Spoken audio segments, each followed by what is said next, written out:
Hello friends, my name is Shivendra Singh और आप सभी लोगों का स्वागत है मेरे यूट्यूब चैनल में जिसका नाम है लाइटिंग कैंडल। और जैसा आपको पता है कि मैंने इसमें एक इलेक्ट्रिकल टेक्नोलॉजी पे एक सीरीज़ चालू की हुई है, जिस सीरीज़ का अभी हमारा जो करंट टॉपिक है वो डीसी नेटवर्क थ्योरम्स है। और मैंने अपने जस्ट इस वीडियो से पिछले वीडियो में डीसी नेटवर्क थ्योरम्स में से किरचॉफ्स लॉज को कवर किया था। किरचॉफ्स लॉज का हमने उसमें थ्योरेटिकल पार्ट कवर किया था कि किरचॉफ्स लॉज क्या होते हैं, क्या जैसे कि किरचॉफ करंट लॉ है वो एक नोड पे एप्लीकेबल होता है, जो किरचॉफ वोल्टेज लॉ है वो एक मैश पे एप्लीकेबल होता है, उनकी डेफिनेशंस क्या है। ठीक है, वो सब हमने पिछले लास्ट वीडियो में कवर किया था। इस वीडियो में जो हम कवर करने जा रहे हैं वो है कि हम कुछ दो एग्जाम्पल प्रॉब्लम्स लेंगे और उन एग्जाम्पल प्रॉब्लम्स को हम किरचॉफ करंट लॉ और किरचॉफ वोल्टेज लॉ को यूज करके सॉल्व करेंगे। ओके, ठीक है। तो अब जैसे हम क्वेश्चन नंबर 1 से चालू करते हैं। क्वेश्चन नंबर 1 में अगर हम देखें तो हमें एक इलेक्ट्रिक सर्किट दिया हुआ है, जिस इलेक्ट्रिक सर्किट में हमारे पास यहाँ पे जैसे डिफरेंट नोड्स हैं, डिफरेंट ब्रांचेज हैं, और हमें इसमें जैसे हमें ए और बी के बीच में जो वोल्टेज है वो हमें फाइंड आउट करनी है इस क्वेश्चन में। तो देखिए अब इस क्वेश्चन को हम कैसे अप्रोच करेंगे और कैसे सॉल्व करने की कोशिश करेंगे। तो इसी क्वेश्चन को एक बार हम यहाँ पे एक बार ड्रॉ करते हैं। ठीक है, ए से हमारा let's take like this is 2 ohm resistance. Okay, this is point B और यहाँ पे बीच में एक ब्रांच है, जिस ब्रांच में हमारे पास एमीटर दिखा रहा है कि यहाँ पे ऑलरेडी इस ब्रांच के अंदर 30 एम्पीयर का करंट फ्लो कर रहा है। ओके, और यहाँ पे ये एक 6 ओम का रेजिस्टेंस लगा हुआ है, यहाँ पे एक अलग से 4 ओम का रेजिस्टेंस है। ठीक है, और यहाँ पे हमारा एक और ब्रांच है, जिस ब्रांच के अंदर एक एमीटर लगा हुआ है और जो एमीटर बता रहा है कि इस डायरेक्शन में हमारा from A to B 8 ampere का करंट फ्लो कर रहा है। और अब हमें क्या करना है, हमें वी ए बी कैलकुलेट करना है। What is V A B? ठीक है, अब देखो वी ए बी हमें निकालने के लिए हम कैसे वी ए बी निकालेंगे। वी ए बी निकालने के लिए अगर हमें वी ए बी निकालना है तो हमें या तो इस ब्रांच में करंट पता लग जाए, या इस ब्रांच में करंट पता लग जाए, या इस ब्रांच में करंट पता लग जाए। इन तीन में से अगर हमें किसी भी ब्रांच में करंट पता लग जाए, 2 ओम 6 ओम या 4 ओम में, तो हमारे पास ओम्स लॉ है, V equal to I R. अगर हमें करंट पता हो तो हम करंट मल्टीप्लाइड बाई रेजिस्टेंस करके हम वोल्टेज निकाल सकते हैं। लेकिन अभी हमारे पास करंट नहीं है तो हमें करंट फाइंड आउट करना है। तो इस करंट को फाइंड आउट करने के लिए इसमें हम अप्लाई करेंगे केसीएल, किरचॉफ करंट लॉ। ठीक है, अब किरचॉफ करंट लॉ को एप्लीकेबल करने के लिए हम क्या करेंगे कि हमें इन दो ब्रांचेस में तो ऑलरेडी हमें करंट पता है कि इस ब्रांच में 30 एम्पीयर करंट जो है it is going towards node A, और हम नोड ए पे अप्लाई करेंगे अपना किरचॉफ करंट लॉ। तो हम देख रहे हैं कि इस ब्रांच में already 30 ampere current is going towards node A, और इस वाली ब्रांच में 8 ampere is leaving the node ए। ठीक है, 3 ब्रांचेस बच गई। अब इसमें हमें ये हर बार के लिए हमें अपना एक स्टैंडर्ड प्रोसीजर फॉलो करना चाहिए और एक स्टैंडर्ड हमें अपना बनाना चाहिए। जैसे कि हम जब भी मान लीजिए किरचॉफ करंट लॉ लगाएंगे तो हम हमेशा जो करंट अज्यूम करेंगे, उनके डायरेक्शन अज्यूम करेंगे, वो हम हमेशा अज्यूम करेंगे that those currents are leaving the node. तो अब हम क्या करें, जिन 3 ब्रांचेस में हमें करंट नहीं पता है हम वहां पे अज्यूम करते हैं। लेट अस से यहाँ पे हमारा एक I1 करंट है which is living the node ए, इस ब्रांच में करंट I2 है which is living the node ए, और इस ब्रांच में करंट है I3 which is living the node A. Okay, तो अब हम जो हमने केसीएल अपने पिछले वीडियो में देखा था कि किरचॉफ करंट लॉ क्या कहता है। किरचॉफ करंट लॉ ये कहता है कि the algebraic sum of all the currents meeting at a node is equal to 0। और उस एल्जेब्राइक सम में हम क्या करते हैं, all the currents which are entering the junction, which we take them which are entering the junction or which are entering the node, we take them as positive currents, and all the currents which are leaving the node we take them as negative currents। Okay, तो यहाँ पे अगर हम देखें, अगर हम बात करें करंट I1 की, it is leaving the node A, therefore this will be minus I1। Okay, let's talk about this 30 ampere current की बात करें तो this is going towards the node और this is entering the node, therefore this is positive 30 ampere। I2 is leaving the node, minus I2। I3 is also leaving the node, minus I3। 8 ampere is also leaving the node, minus 8 ampere। This is equal to 0। The algebraic sum of all the currents meeting at node A is equal to 0। This is Kirchhoff's current law। Okay, तो अब इस Kirchhoff current law, इसके बाद अगर हम देखें तो इससे हमें क्या पता लगता है कि I1 plus I2 plus I3 just minus I1 minus I2 and minus I3। okay, and this plus 30 minus 8 22 is equal to 0। तो अगर हम इन तीनों करंट्स को उधर ले जाएं, राइट साइड में ले जाएं, तो we will get I1 plus I2 plus I3 is equal to 22 ampere. ठीक है, तो हमें क्या मिल गया, हमें ये मिल गया कि I1 plus I2 plus I3 is equal to 22 ampere. ये हमें मिल गया किससे, किरचॉफ करंट लॉ से। ठीक है, ये हमें किरचॉफ करंट लॉ से मिल गया। अब हम देखें, अगर हम ओम्स लॉ देखें तो ओम्स लॉ से हमें क्या मिल रहा है, ओम्स लॉ से हमें ये मिल रहा है कि ये जो ए और बी के बीच में जो हमारी वोल्टेज है V, अगर हम ये देखें कि ए और बी के बीच में हमारी जो वोल्टेज है V, अभी हम चलो हमें अभी इसकी पोलैरिटी नहीं पता, हम ये मान के चलते हैं कि maybe A will be at a higher potential than B, okay, but we don't know. ठीक है, तो हम क्या करते हैं, जो V है हमारा, अगर हम देखें this same voltage V, this same voltage is there across the 2 ohm resistance also, the same voltage is there across the 6 ohm resistance also, and the same voltage is there also across the 4 ohm resistance also, because all the 2 ohm, 6 ohm and 4 ohm are in parallel. Okay, then what we can do here,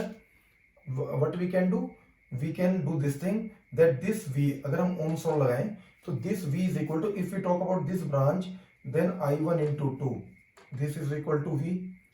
This is also equal to, if we talk about this branch, 6 times into I2, and this is also equal to, if we talk about this third branch, 4 times into I3. Okay, तो अब हम क्या कर सकते हैं, हम किसी भी, हमें क्या करना है, अल्टीमेटली अगर हमें कोई भी एक भी करंट मिल जाए, I1 I2 या I3, तो हम ओम्स लॉ लगा के हमें V मिल जाएगा। तो हमें क्या करना पड़ेगा, हमें इस इक्वेशन में, अगर मान लीजिए लेट्स से हम I2 निकालते हैं, तो हम I1 और I3 को वहां पे सब्स्टिट्यूट करेंगे। ठीक है, तो I1 और I3 को हमें इन टर्म्स ऑफ I2 लिखना है। ठीक है, तो कैसे होगा, यहाँ 2 times of I1 is equal to 6 times of I2, 2 से काटा हमने 3 पे, तो I1 is equal to 3 times of I2।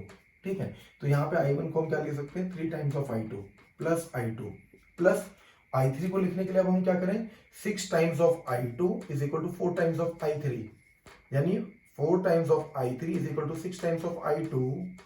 It means I3 is equal to 6 by 4 times of I2. It means 3 by 2 times of I2. I3 is equal to 3 by 2 times of I2. Let's substitute here. 3 by 2 times of I2. This is equal to 22. Okay.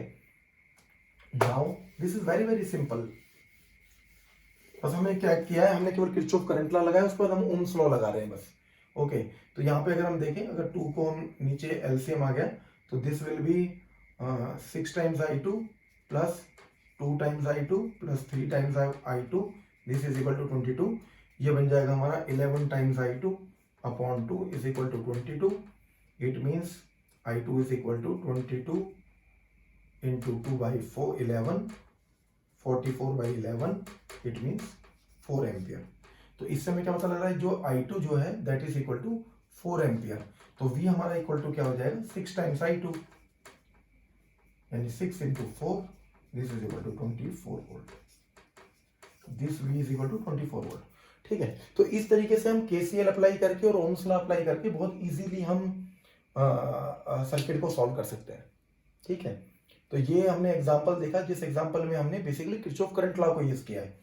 और Kirchhoff, क्योंकि Ohm's law तो use होगा ही, Ohm's law तो universally apply होगा सारे electrical circuits में।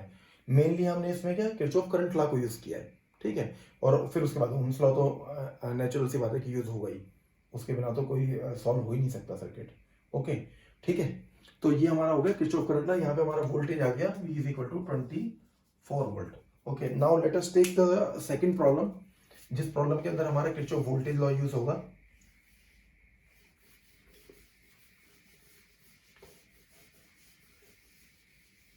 अगर हम इस सेकंड प्रॉब्लम को देखें, सेकंड प्रॉब्लम में अगर हम देखें तो किरचॉफ, मैंने जैसे अपने लास्ट वीडियो में बताया था कि किरचॉफ वोल्टेज लॉ क्या कहता है। किरचॉफ वोल्टेज लॉ कहता है, पहली बात तो ये किसी भी लूप पे एप्लीकेबल होता है, मैश पे एप्लीकेबल होता है। और कैसा क्या है किरचॉफ वोल्टेज लॉ, ये कहता है कि the algebraic sum of all the voltages in a closed loop is equal to 0। ये जो ऑल द वोल्टेजेस हैं, इनमें सब कुछ कवर होता है। वोल्टेज, सोर्स की वोल्टेज जैसे 20 वोल्ट, यहाँ पे 20 वोल्ट का सोर्स है, 10 वोल्ट का सोर्स है, तो वो भी उसमें कवर होते हैं, और जितने भी रेजिस्टेंसेज में वोल्टेज ड्रॉप्स हैं वो भी सब उसमें कवर होते हैं। ठीक है, तो और इसके लिए हमें क्या करना पड़ता है, अब जब हम अलजेब्राइक सम की बात करते हैं तो हमको ये देखना है कि हम किस ड्रॉप को पॉजिटिव मानेंगे, किसको नेगेटिव मानेंगे। ठीक है, और जब हम लूप के अंदर ट्रेवल करेंगे तो कौन सी डायरेक्शन में ट्रेवल करेंगे। तो जैसे मैंने अपने लास्ट वीडियो में भी एक्सप्लेन किया था कि हम अपने सारे वीडियोस में और सारी प्रॉब्लम सॉल्विंग में हम हमेशा ये चीज एज्यूम करेंगे कि हम हमेशा number one we will always travel in a clockwise direction. हम हमेशा क्लॉकवाइज डायरेक्शन में ट्रेवल करेंगे। एंड पॉइंट नंबर टू कि अगर कोई भी वोल्टेज सोर्स है या कोई भी ड्रॉप है, वोल्टेज ड्रॉप है अक्रॉस द रेजिस्टेंस, अगर हमें उसका पॉजिटिव टर्मिनल पहले फेस होगा तो हम उसको पॉजिटिव कंसीडर करेंगे, और अगर नेगेटिव पहले फेस होगा तो हम उसको नेगेटिव कंसीडर करेंगे। ठीक है। अब हम इस सर्किट को अगर देखें तो ये हमारे सारे वोल्टेज सोर्सेज लगे हुए हैं, एक हमारा रेजिस्टेंस लगा हुआ है। अगर करंट की पोलैरिटी, इसमें हमें फाइंड आउट क्या करना है, हमें करंट फाइंड आउट करना है। और इस करंट की अगर हम पोलैरिटी देखें तो इस हिसाब से हमारा ये जो ड्रॉप है वो इस तरीके से होगा, क्योंकि करंट जो है वो हमेशा, अगर करंट ऐसे फ्लो कर रहा है तो इधर ये टर्मिनल पॉजिटिव होगा और ये टर्मिनल नेगेटिव होगा। ठीक है। तो इसमें अगर हम इसके अंदर किरचॉफ लॉ लगाएं और हम यहाँ से स्टार्ट करें तो कैसे होगा, मान लीजिए हम इसी पॉइंट से स्टार्ट करते हैं रेजिस्टेंस के यहाँ से, तो हम अगर यहाँ से देखें तो हमें नेगेटिव टर्मिनल पहले फेस हो रहा है। अगर हम यहाँ से ट्रेवल करें इस डायरेक्शन में, क्लॉकवाइज डायरेक्शन में, तो इस रेजिस्टेंस का जो ड्रॉप है उसका नेगेटिव पहले फेस हो रहा है, तो इसलिए this drop will be negative -10 times I. Okay. फिर हम यहाँ से ट्रेवल करते हुए यहाँ 10 वोल्ट के सोर्स पे आए, तो 10 वोल्ट के सोर्स पे अगर हम देखें तो नेगेटिव टर्मिनल पहले फेस हुआ, दिस विल बी -10 वोल्ट। फिर वहां से हम यहाँ पे आए 20 वोल्ट का पॉजिटिव, बिकॉज यहाँ हमें पता है कि जो हमारी बड़ी लाइन होती है this shows the positive terminal. Okay. तो ये हमारा like this is like this plus and minus. Okay. तो 20 वोल्ट में अगर हम देखें तो यहाँ पे अभी पॉजिटिव टर्मिनल में पहले फेस हो रहा है, तो दिस विल बी +20। उससे अगला हम यहाँ पे जाएं, हम देखें तो 50 में भी हमारा पहले पॉजिटिव टर्मिनल फेस हो रहा है, दिस +50। 30 में अगर हम देखें तो नेगेटिव टर्मिनल पहले फेस हो रहा है, तो this is -30, this is equal to 0। The algebraic sum of all the voltages in the loop is 0। This is the Kirchhoff voltage law. Okay. तो अब अगर हम यहाँ से देखें तो केवल एक टर्म है जिसमें हमारा आई आ रहा है -10i। उसके अलावा अगर हम देखें तो 50 और 20 ये दो टर्म जो हमारी पॉजिटिव है, तो ये बन जाएगा 70। ठीक है। तो +70 और नेगेटिव में -10 और -30, this will become -40, this is equal to 0। तो ये क्या बन जाएगा ना, 70 - 40 is equal to 30, -10i + 30 is equal to 0। 10i को अगर हम राइट साइड पे ले जाए तो this will become +10i is equal to 30, तो i will become equal to 3 ampere. Okay. तो ये जो करंट है i, this is equal to 3 ampere. और क्योंकि ये करंट पॉजिटिव आया है, इसका मतलब है कि ये डायरेक्शन जो है वो डायरेक्शन सही है। अगर ये डायरेक्शन गलत होती, अगर हम ये रिवर्स डायरेक्शन में दिया होता तो ये -3 एम्पियर आता। ठीक है। तो इसका मतलब अगर पॉजिटिव आ रहा है तो whatever direction has been assumed that direction is right, otherwise ये नेगेटिव आता। ठीक है। तो इस तरीके से हम देखते हैं कि किरचॉफ वोल्टेज लॉ को यूज करके हम किसी भी सर्किट को सॉल्व कर सकते हैं। किरचॉफ करंट लॉ को यूज करके हम सर्किट को सॉल्व कर सकते हैं। किरचॉफ करंट लॉ जो होता है वो नोड पे अप्लाई होता है, किरचॉफ वोल्टेज लॉ जो है वो पूरी लूप पे अप्लाई होता है या मैश पे अप्लाई होता है। ठीक है। तो मेरी आपसे रिक्वेस्ट है कि आप इस वीडियो को देखिए, इन प्रॉब्लम्स को आप क्या कहते हैं बाय हैंड सॉल्व करने की कोशिश कीजिए। जैसे जैसे आप वीडियो को देखते जाइए वैसे वैसे आप पेपर पे और कहते हैं पेन लेकर के उसको साथ साथ सॉल्व कीजिए। ठीक है। तो उससे ये आपको और बहुत अच्छे तरीके से ग्रास्प होगा।